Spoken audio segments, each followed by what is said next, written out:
Olá, tudo bem? O Entre Elas está no ar e hoje a gente vai falar sobre um tema muito bacana que todo mundo tem na sua família ou conhece alguém que é apaixonado por animais. E para bater esse bate-papo aqui, para ter essa conversa gostosa, a gente vai receber a Eglantine Trindade, que é veterinária há poucos anos, né, doutora Eglantine? 34 anos. 34 anos só, 34 anos só. E a Iana Coelho, que é pet sitter, é isso? Babá de animal. Vamos conversar sobre como é que é essa função dela, que é importante para muita gente, né? Ajuda muita gente.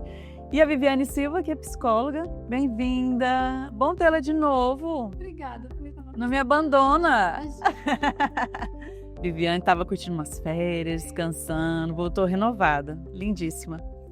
Doutora Eglantine, bem-vinda ao programa. Eu te acompanho nas redes sociais, eu vejo assim, o seu amor, a sua dedicação, quanto você se esforça. Como é que começou essa história sua com os bichinhos? Minha família diz que começou desde que eu era pequenininha. Eu não falei papai e mamãe. Eu quero ser veterinária. Sério? Isso. Olha só. Acho que é dom mesmo, né? É dom. E aliado a isso, eu tenho mais uma minha que me criou, o esposo dela sempre me incentivou no amor pelos animais. Tudo que eu queria ter de um animalzinho de estimação.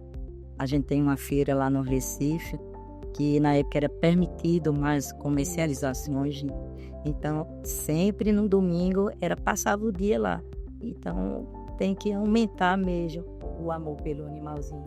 Com certeza. A Iana também trabalha, ela é jovem, né? Mais jovem que a gente, mas ela trabalha muito com animais também. Iana, o que você faz? Qual que é o trabalho de uma pet sitter? Sou pet sitter já há 7 anos aqui em Palmas. Falo que eu sou pet sitter desde quando ninguém sabia nem o que era pet sitter. E assim, hoje o meu trabalho, ele é garantir que o pet esteja bem enquanto o tutor está ausente de casa. Qual é o meu público-alvo? São cães que não se socializam em creche, são cães que não se dão bem em sair de casa, gatinhos. Então, assim, o foco do meu trabalho de pet sitter é manter o cuidado desses pets no conforto do seu lar, na sua casa, manter a rotina. Então, o tutor precisa se ausentar, seja por uma viagem, seja a trabalho, precisa que medique esse animal. Então, assim, eu estou aqui para auxiliar os tutores. Vivi, e essa história, a nossa relação, né, dos humanos com os animais, ela tem mais do que um cuidado, um afeto, né? Ela transforma as pessoas. Sim, o afeto de modo geral, né? Transforma as pessoas. E essa relação com os animais, o afeto e a relação em si do animal, ela é muito recíproca, né? E no sentido de o animal não julga, né? O animal acolhe, ele é leal, ele tá o tempo todo ali.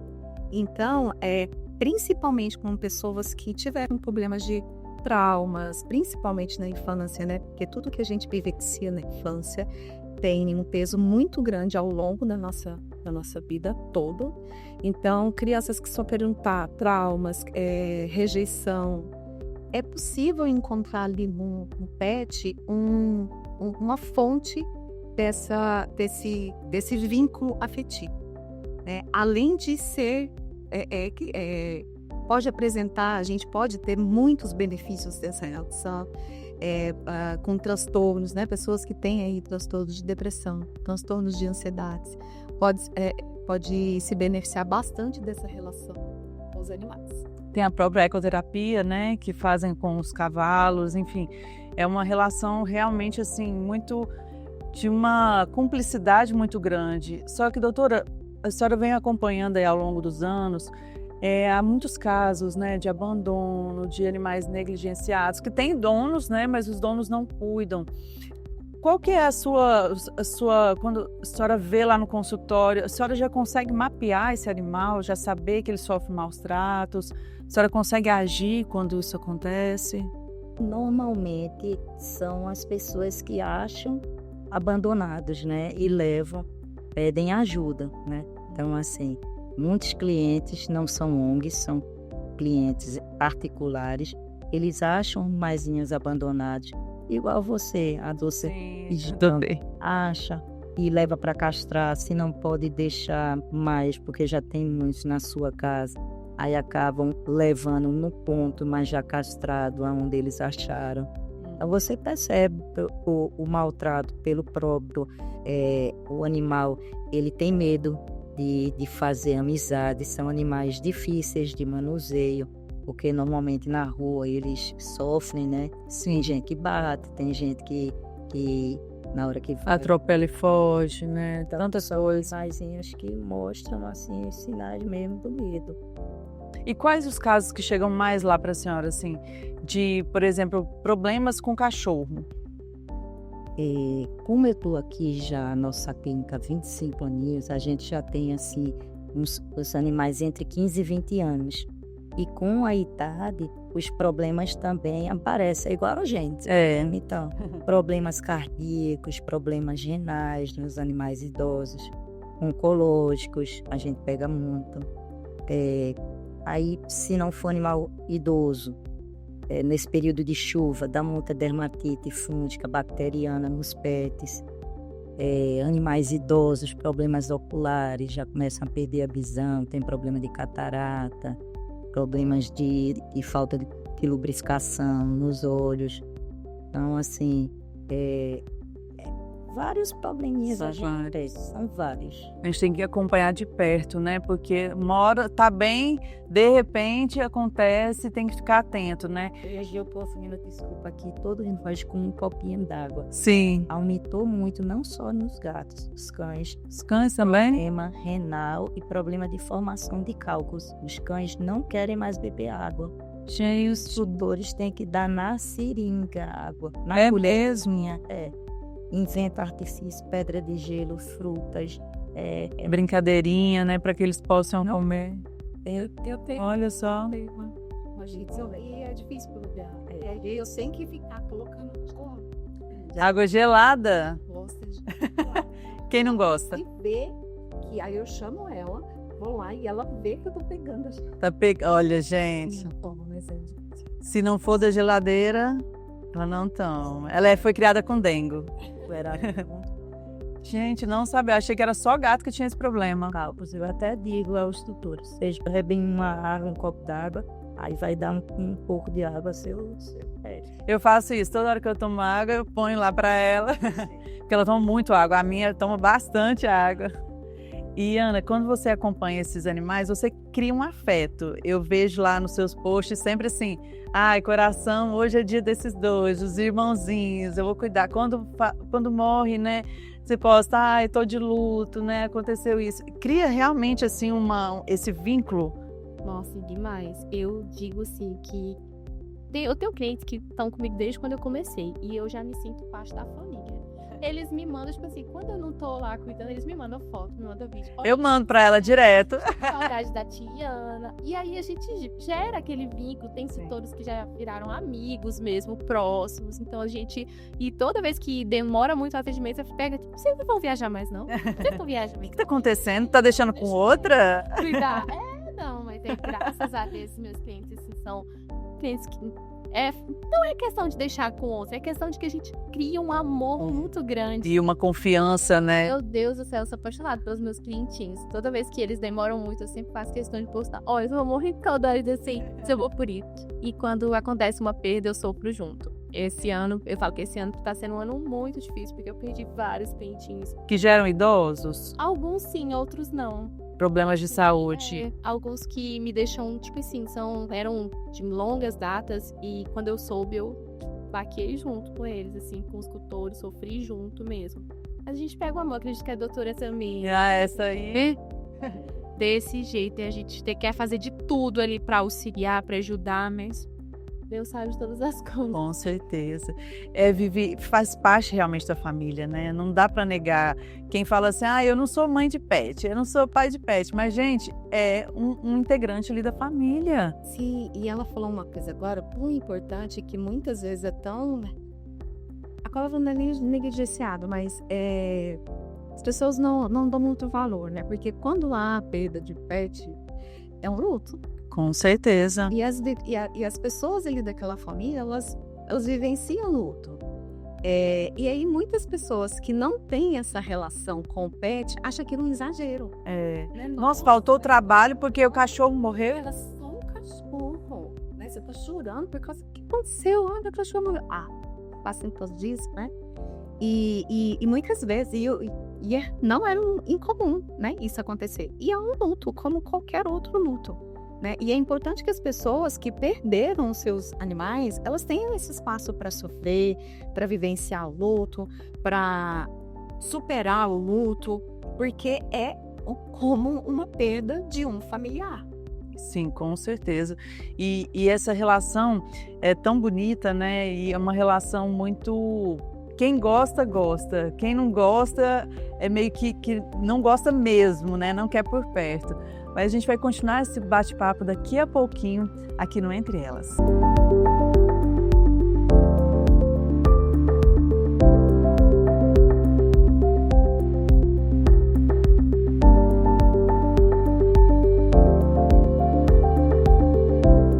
O Entre Elas está de volta, hoje a gente falando sobre essa relação, né, do humano com os animais.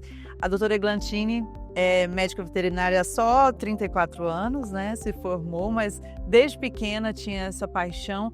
E é uma paixão que você transferiu para os seus filhos, né? Conta pra gente, quem mais virou veterinária aí no meio dessa história toda? Sim, eu posso dizer que lá no Recife tem 2 pessoas que eu, assim, influenciei. Meu primeiro filho, os padrinhos são os meus primeiros clientes. E Elton, ele tinha uns 5 aninhos, filho único, ele dizia que ia ser agrônomo. E depois de tanto que eu fui lá, hoje é diretor de um hospital veterinário lá no Recife. E Luíse, com 11 aninhos, ela num bairro onde tem muitas drogas lá no Recife, a mãe preferia que ela ficasse lá numa clínica que nem era minha, eu dava plantão.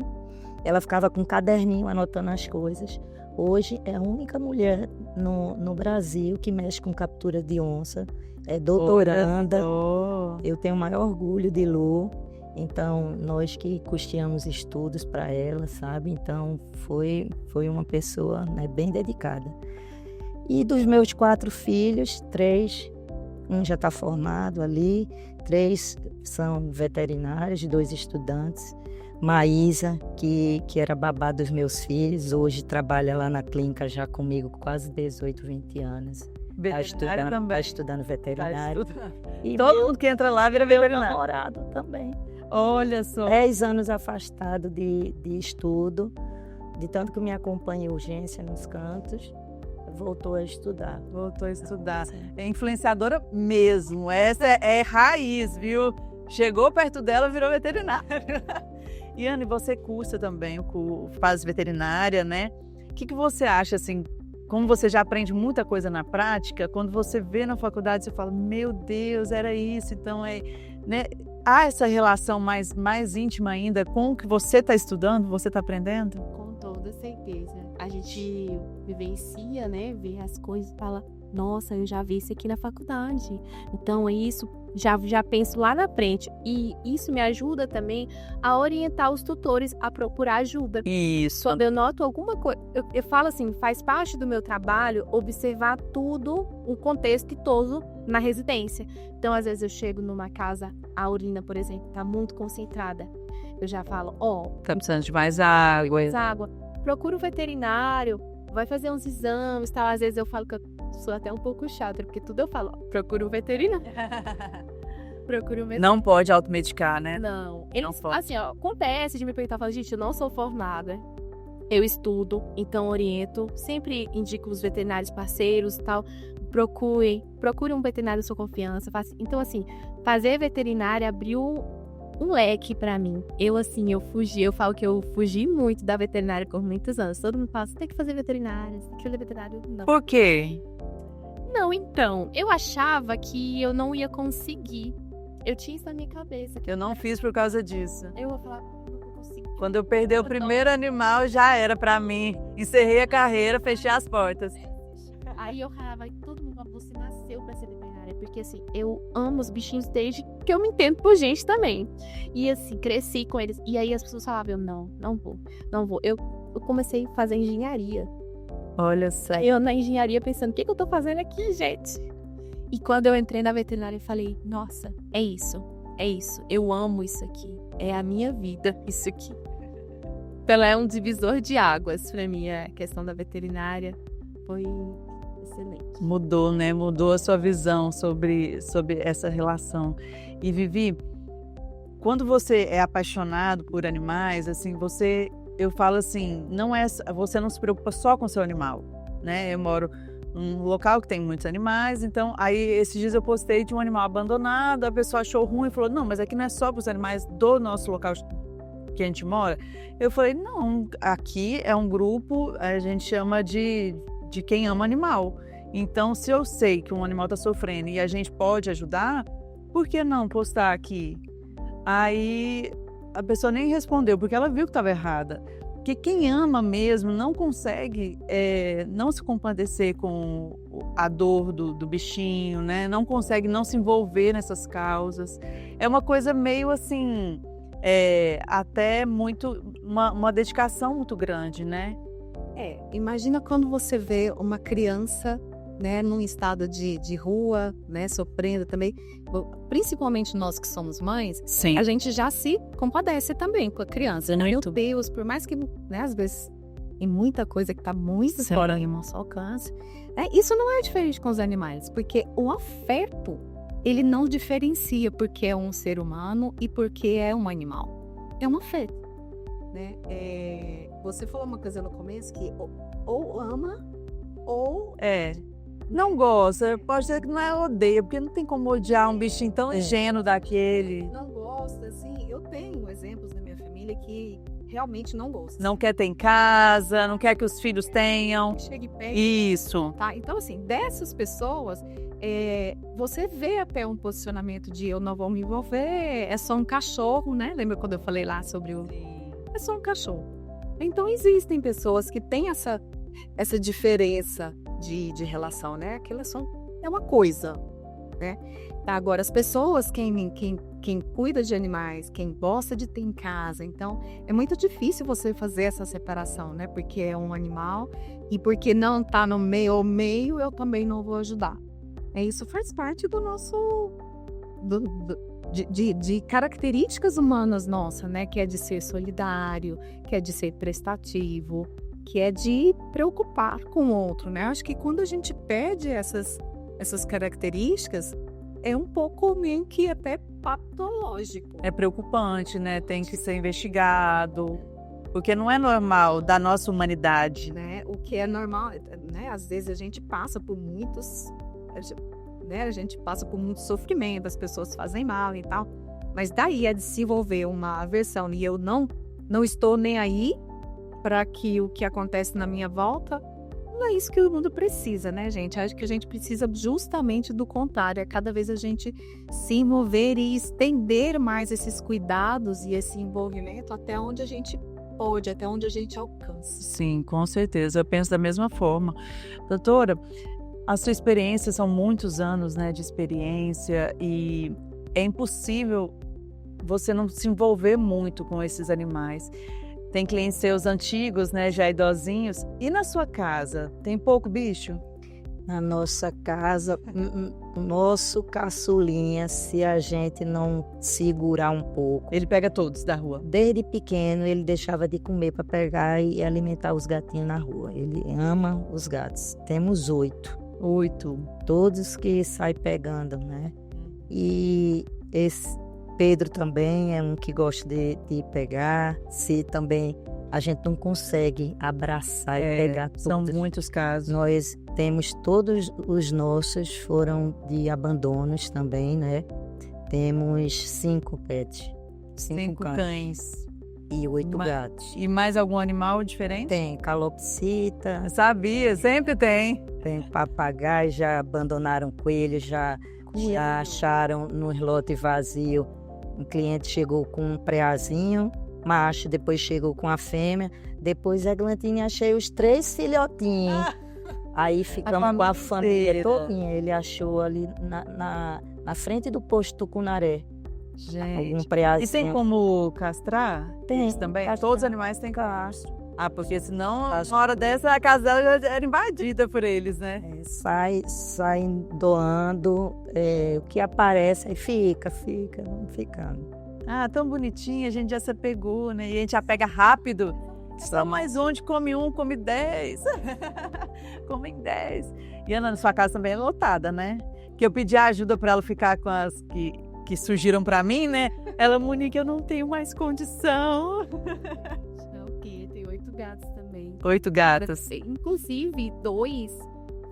Não, todos lá tem história de lar temporário, né? Chega no lar temporário. Só um tempinho, só um pouquinho. Cada um tem uma história. Tem uma que foi pra passar um final de semana porque não tinha ninguém pra cuidar. O final de semana ela durou, já tem uns 3 anos que dura lá em casa. Então, são 8 gatos e 2 cachorros. Meu Deus do céu. Gente do céu, eu trabalho com uma coisa. Sim, a gente trabalha duro pra comprar ração. Sim. E muitos atendimentos seus, Vivi, o psicólogo ele chega a sugerir que a mãe, o pai, né, adote um animalzinho que vai fazer bem. É uma prática, vamos dizer assim, clínica? Sim, eu tenho uma paciente adulta, né, eu tenho uma paciente adulta que ela tem TDAH. Uhum. E uma das sugestões que eu fiz para ela tentar se organizar, porque né, pessoas com TDAH têm muita dificuldade de organização, de lembrar dos compromissos e tal, foi adotar um pet, né, um gato, um cachorro. Para ter aquele compromisso? Para ter aquele compromisso e aprender, né, porque as pessoas precisam desenvolver o comportamento de fazer tal coisa. E ela teve resistência no começo e depois ela aceitou. Hoje ela tem um gato e ela falou que foi a melhor coisa, que ajuda ela todos os dias. O vínculo ajuda a despertar essa sensação de responsabilidade, de propósito, né? Pessoas com depressão, por exemplo, leva para ação, né? Então, assim, naqueles piores dias... Você tem que alimentar. Você tem que alimentar. Às vezes, dependendo do lugar, você tem que sair, né? Como um trem, você tem que sair, levar para passear, fazer as necessidades. Ajuda no fortalecimento também das crenças pessoais, né? Quando eu falei sobre pessoas que passam por trauma ou abandono, é muito comum pensar, eu estou sozinho, né? Ninguém gosta de mim, eu não consigo fazer certas coisas. Então, isso te dá um senso de autoeficiência, né? Então, eu consigo fazer. Tem pet que depende de mim. E eu cuido bem, ele tá vivo há muitos anos. Eu dou carinho, né? E que isso também perpassa ali pela autoestima, né? Então, assim, são vários benefícios que todos nós podemos ter. Eu já desconfiava que era assim mesmo. A gente vai pro intervalo, daqui a pouquinho o Entre Elas está de volta.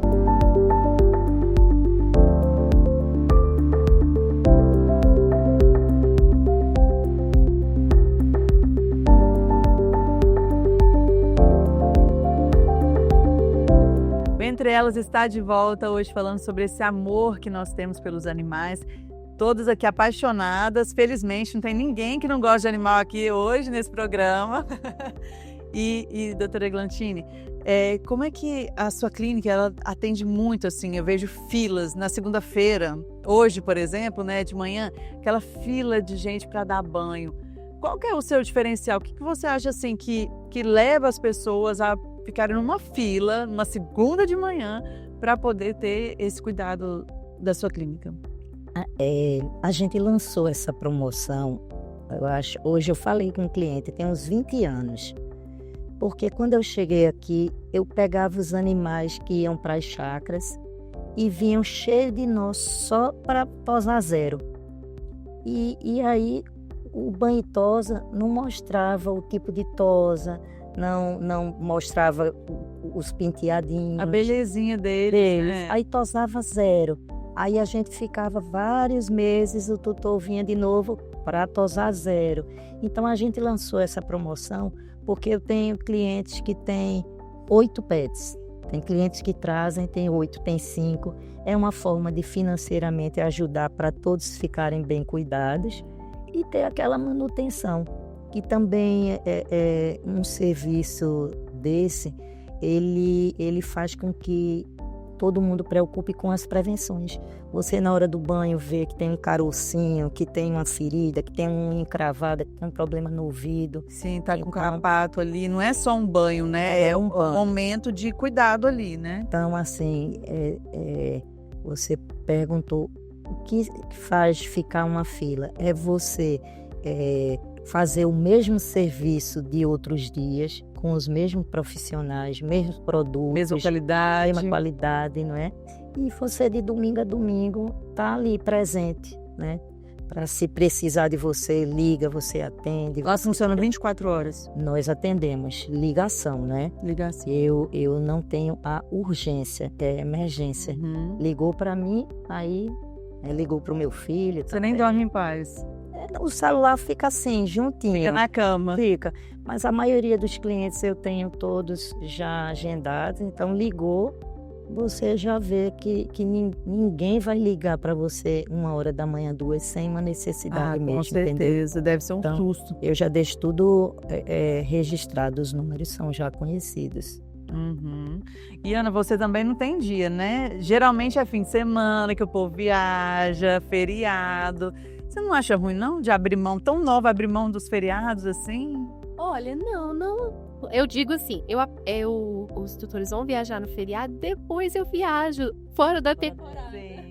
Você aproveita para gastar dinheiro, né? Eu gosto de fazer o meu ali e depois eu consegui viajar, tipo, numa segunda-feira. Às vezes eu tiro a folga na segunda-feira.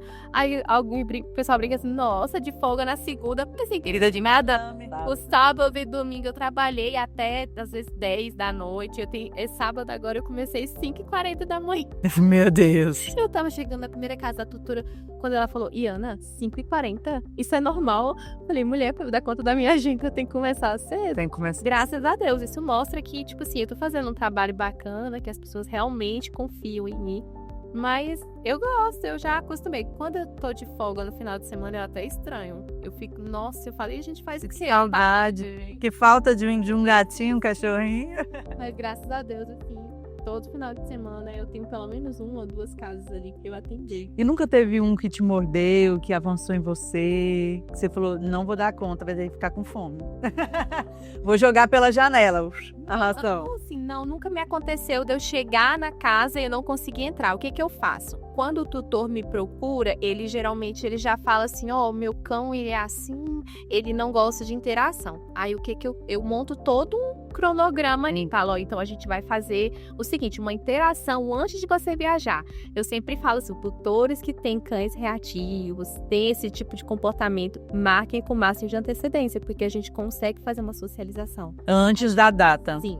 A gente faz passeios, eu vou na casa, é como se fosse um pet sitter com o tutor em casa. Dá petisco ali, dá um brinquedo. Tudo, a gente monta ali um protocolo de interação mesmo. Pra quando ele viajar, eu garantir que o pet vai comer, vai estar com as coisas organizadas, mas nunca me aconteceu de não conseguir entrar. E quando eu vejo que o pet ele é reativo, ele não vai dar certo, aí eu oriento assim, procura uma pessoa que ele já conhece, porque...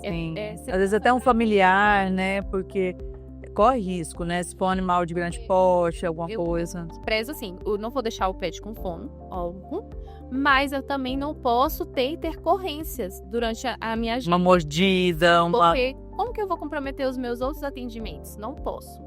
Então, eu sempre deixo isso bem claro para os meus clientes. Eu sou muito transparente nas coisas e eu sempre oriento da melhor forma. Olha, não vou conseguir, infelizmente, mas vamos procurar uma alternativa, um amigo, uma pessoa que ele já conhece. Isso, um vizinho que está acostumado para não ter problema. Mas, graças a Deus, nunca me aconteceu. Você tem que se continuar. Amém. A gente vem acompanhando também o uso muito de animais na internet, né, seja gatinhos, para chamar atenção, para ter seguidor, né, a minha, por exemplo, ela tem um perfilzinho só dela, né, que eu criei para ficar postando fotos dela, arquivando, porque meu celular só tem foto dos meus bichos. Eu vou procurar uma mima do meu marido, da minha filha, custa achar, mas das gatas, dos cachorros, dos peixes, lotado. E tem usado muitas redes sociais para isso, né? De certa forma, Vivi, é uma questão assim de falar, olha, olha como eu sou uma pessoa, né, uma pessoa boa, olha como eu cuido bem dos meus animais também. Meio que uma prova social, seria? Como é que você enxerga isso? Talvez, eu acho que cada caso é o caso. Eu acho que não dá pra gente rotular que pessoas que fazem isso é porque precisam de uma aprovação, né? Às vezes a gente faz, como é o seu caso. Só para arquivar, porque eu não aguentava mais ter foto que eu não podia pagar. Né? Então, assim, eu gosto, eu tenho pet, eu acho lindo. Então eu quero mostrar meu pet. Né? Às vezes a gente quer mostrar o filho. Sim. Às vezes a gente quer mostrar o filho pet. Aí, por segurança, a gente não quer mostrar o filho, a gente quer mostrar o filho pet. Mas tem. Às vezes, essa busca do conhecimento, né, assim, social. Olha, eu cuido dos cães, né? Tem gente, às vezes, o ONG, né? Eu conheci uma pessoa que, através da ONG, ela fez um caminho inverso, né? Através da ONG que ela se lançou profissionalmente, que não tinha nada a ver com a ONG, de bichos, cães e gatos só. E através dessa ONG é que ela se lançou profissionalmente. Então, assim, mas isso não significa que ela não tinha um amor. Ela tem sim um amor pelos gatos, pelos cachorros, né? Pelos pets. Mas ela fez o caminho inverso. Então, assim, tem de tudo. Né? Só não dá pra gente rotular. Porque esse rótulo é que muitas vezes leva ao preconceito. Prejudica, Leva ao preconceito, leva à discriminação, né? E não só com os pets, né? Tudo que a gente coloca roupa. Sim, as campanhas, elas também são mais frequentes agora nas redes sociais, né? Para animal que foi encontrado, atropelado, para animal abandonado. Sente que essa mobilização, doutora, tem sido cada vez maior das pessoas, de tentar ajudar os animais, de tentar tirar ali da rua, castrar, por exemplo, pagar uma castração de um animal que não é dela, mas na tentativa de ajudar? Sim, não só as ONGs. Eu, hoje em dia tem muita ONG, o apoio agora atual da prefeitura, que vai fazer um trabalho bom. O próprio governo federal também está com a campanha de cadastramento, né? Então, assim, mas a gente, ao longo desses anos da minha profissão, eu vejo que tem muita gente no anonimato. Faz sem precisar ficar divulgando, mas muita gente mesmo, muita gente que às vezes nem tem um financeiro bom e não sai divulgando, faz pelo amor, para não deixar ali naquela situação. Leva para uma consulta porque achou doente, achou magrinho, achou atropelado, achou gestante, aí leva para casa, acompanha, cuida. Depois tenta ver se arruma uma pessoa para cuidar. E sempre aparece, né? Ou senão vai ficando só a gente mesmo, né? Que adota ali o lar temporário. Eu nunca mais caio nessa, viu? Essa não me pegue, Ana. O lar é definitivo sempre. E a sua mãe, alguém que já se relacionou com você, um namorado, enfim, alguém já se incomodou de falar assim, não, Ana, você dá mais atenção pros bichos que pra mim. Aqui, seu gato. Eu sou seu gato. Olha, eu, assim, graças a Deus, o meu esposo, ele embarcou nessa comigo, né? Porque se não fosse, acho que não ia dar certo. Ele trabalha com você, atua junto? Ele trabalha comigo também e me ajuda com os bichinhos, né? O meu apoio em tudo que eu preciso. Mas, assim, agora as pessoas já acostumaram, mas antes... Agora é só gato, é só cachorro, não sei o que. Não fala de mais nada, só isso. Não, mas se você conversar comigo um pouquinho, eu já daqui a pouco tô mostrando foto dos meus gatos. A primeira coisa que eu faço, eu não falo nem meu nome, já... Eu só espero uma brecha para as pessoas perguntarem. Se tem gato? Gente, já era. Ali o papo rola som. Se a pessoa for gateira também, pronto, aí acabou. Amizade sincera. Assim amigos. Meninos, muito obrigada, viu, pela presença, adorei nossa conversa. É sempre bom a gente falar de coisas que a gente gosta, que a gente acredita, né? E aqui no Entre Elas eu tenho, graças a Deus, esse prazer sempre. E hoje foi um programa muito bacana, muito legal, gostei muito. Espero que vocês tenham gostado. Volte sempre. Excelente. Volte sempre, Obrigada. viu? Tá bom. Aí tá seus bichinhos da próxima vez, né, Vivi? Vamos combinar? Bora. Obrigada, Vivi. Imagina, prazer estar aqui. Até o próximo programa. Muito obrigada também pela sua companhia.